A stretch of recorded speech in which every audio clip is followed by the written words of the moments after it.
खालामो बिथांमोना दिनै असान्तिखौ लुबैमारदों नामा? गावसोरो खुंथाय गोहोआव गैयाब्लानो असान्ति खालामो बे दिनै पिथांखी बिथांनि बुंनाय रावजोंहाय रोखा जादोंना जायाखै? खालामनानै थोंजोङै आसि थुनानै बुंनाया बिथांनो सोर बेखिनि अधिकारखौ होखो? बिथांनि फारसेथ' दा बहुत आयेननि फारसे बिजिरनांगौब्ला एक्चुअली बिथांनि फारसे एक्शन लानांगौ।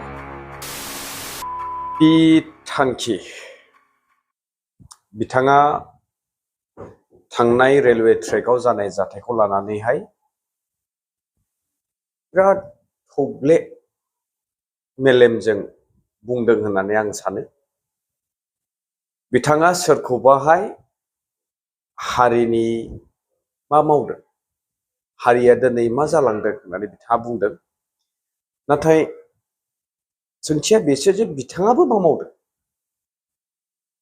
बिथाङा बुंदों गेरेमसा बिथांखौहाय रायदों। बे दिनै डिसकास खालामनो गोनां मेटार नङा।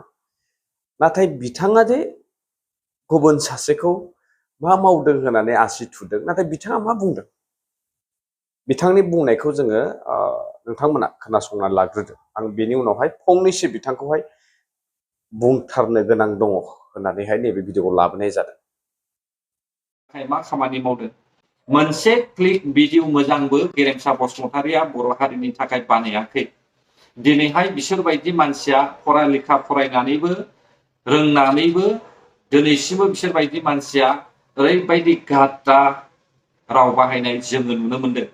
हारिया बबेथिं थांदों बेखौहाय गेरेमसा बसुमतारिया नुदों नामा? बिथाङाथ' नुवाखै। दिनै BPF देरहानाय लोगो लोगो क'क्राझाराव बम ब्लास्ट जादों, गाबोन बबेयाव ब्लास्ट जागोन, समफोर बबेयावहाय गावलायगोन बेखौहाय जों मोनथिस'नो हाया। बे गासैबो BPF पार्टी देरहानायनि खारनै जादों। BPFआ जुदि खुगा सियामोनब्ला, आसाम सरकारा खुगा सियामोनब्ला अब्ला बेफोर थासारिया जानाय नङामोन। दिनै बेफोरखौहाय गेरेमसा बसुमतारिमोन बायदि एक्चुअली बिथाङा गाव मा बुंदों, गाव थाल दंना गैया बेसो सन्देह। सोरखौबा गाद्दार बा गाद्दार बाथ्रा बुंदों होननानै लेखा गोरों फरालेखा थानाय बे जानांगौ आं साना।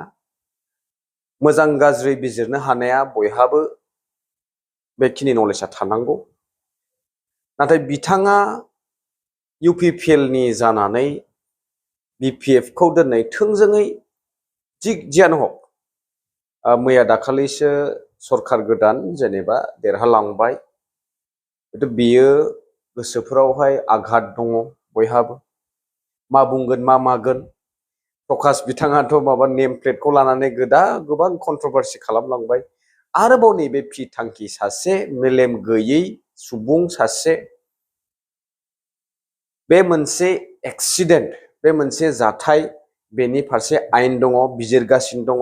खुनु तदन्त गैयालासे, खुनु नलेज गैयालासे बारावनो ओरैनो सोरखौबा मुं मेनसन खालामनानै थोंजोङै आसि थुनानै बुंनाया बिथांनो सोर बेखिनि अधिकारखौ होखो?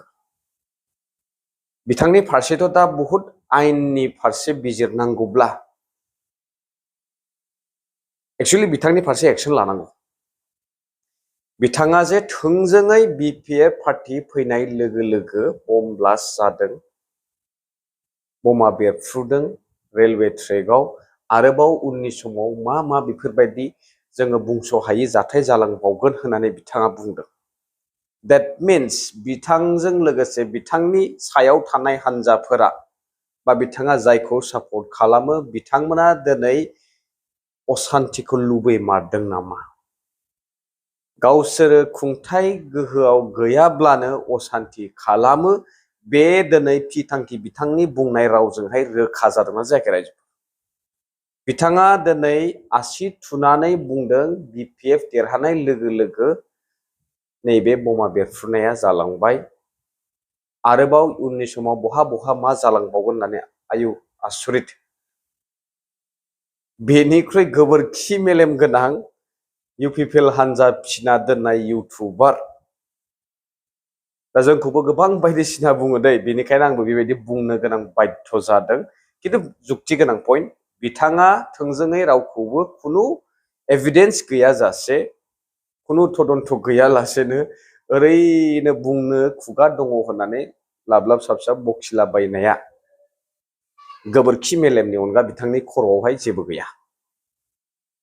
गेरेमसा बिथाङा मा मावदों मावाखै बे आलादा मेटार, खिन्थु थोंजोङै BPF हान्जा फैनाय लोगो लोगो असान्तिया जाबाय होननाय लोगो लोगो असान्तिखौ होमब्ला नोंथांमोन बायदियानो दिनै असान्तिखौ लुबैमारो। 5 बोसोराव असान्ति खालामग्रा हान्जाया सरकार सालायदोंमोन जिहेतु अपोजिशनाव BPFआ थासेयाव BPFआ खुनु बेफोरबायदि दावराव दावसिनि रल लायाखै नालाय सान्तिया जादों। दैट मिन्स बेवहाय कपरेशन जालायदों। खिन्थु दिनै UPPL हान्जाया सरासनस्रायै बिथांमोन बायदि इउटुबारफोरा मोजांखौ लुबैमारा, असान्तिसो लुबैयो। दिनै 5 बोसोराव बहा उन्दुना थानायमोन, दिनै फिन खनसे हान्जा सुरफिननो हमबाय, आन्दलन जागायफिननो हमबाय। बे मोनसे असान्तिनि उदाहरणब्रा। रायजो राजा नोंथांमोना मा बुङो नैबेनि फारसे कमेन्ट्सनि गेजेरजों फोरमायहरदो। गाबोनहाय थांखीला सारनि मोनसे इम्परटेन्ट आपडेट फैनो थांगासिनो दङ दावखुमै सारनि, बेखौबो नेनानै थाबाय, आंबो थाबाय, नोंथांमोनाबो बेखौ नेनानै थादो। गाबोन मोनगोन। स' टिल देन स्टे टिउन, बाय बाय।